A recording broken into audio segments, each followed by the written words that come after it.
To unlock the secrets hidden by time, the Preservation Association called in the ghosts of Gettysburg to investigate. As a former park ranger and historian, team leader Mark Nesbitt knows the farm's bloody history.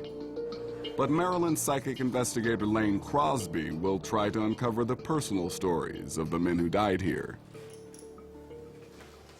She has worked on several cases with police and comes to us as the person that I know of that gets affected emotionally more than anything when she's in a paranormal environment.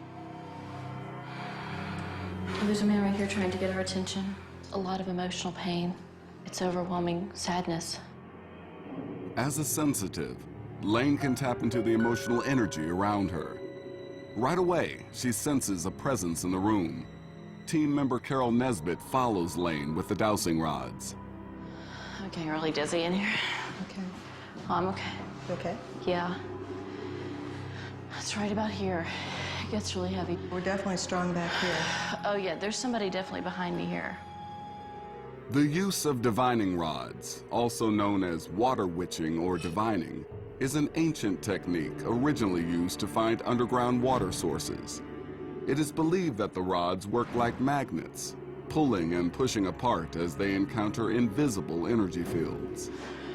Laine is drawn to the far corner of the room, but who or what is calling her?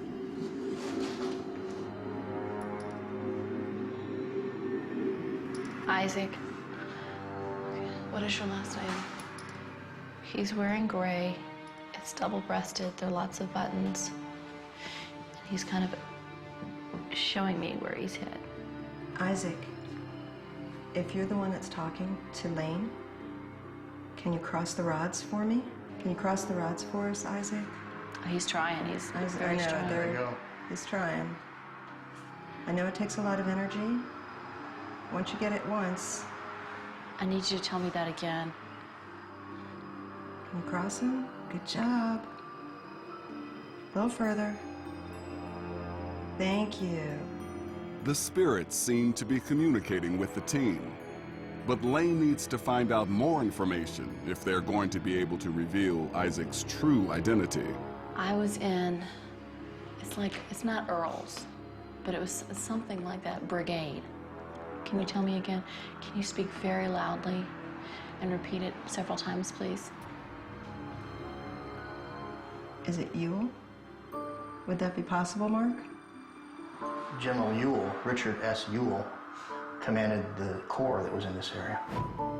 In fact, it was Ewell's corps of 10,000 men that were camped on the Daniel Lady farm. Laine seems to have tapped into the spirit of one of Ewell's long-lost soldiers. He says his name is Isaac Trimble. He says, I just want to go home.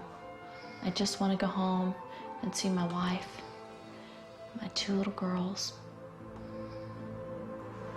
So, Isaac, if your last name is Tremble,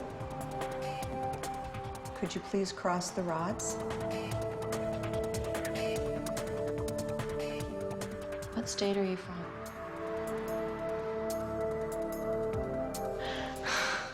The great state of Georgia. Georgia. Okay. Are you from Georgia?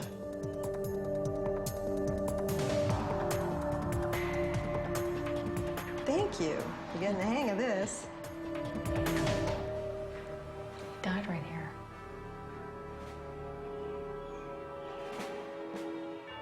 There was blood all over the floor.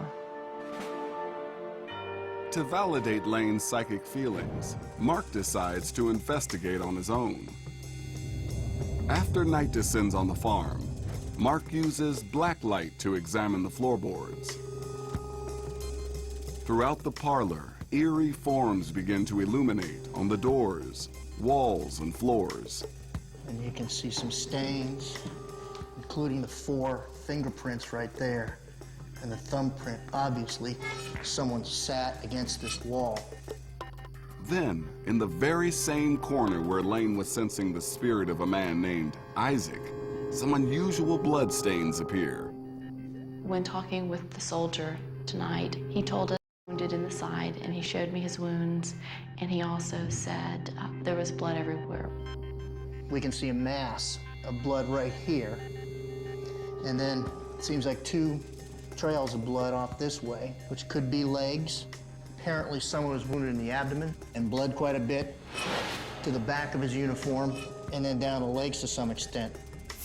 Looking at it from a skeptic's point of view, she actually found the areas where the bloodstains seemed to be very large and very bold. Laine hit on what seemed to be the hot spots. The team at the Ghosts of Gettysburg are used to dealing with skeptics. But when science backs up a medium's vision, it's hard to dispute that the Daniel Lady Farm is still haunted by its ghosts of the past.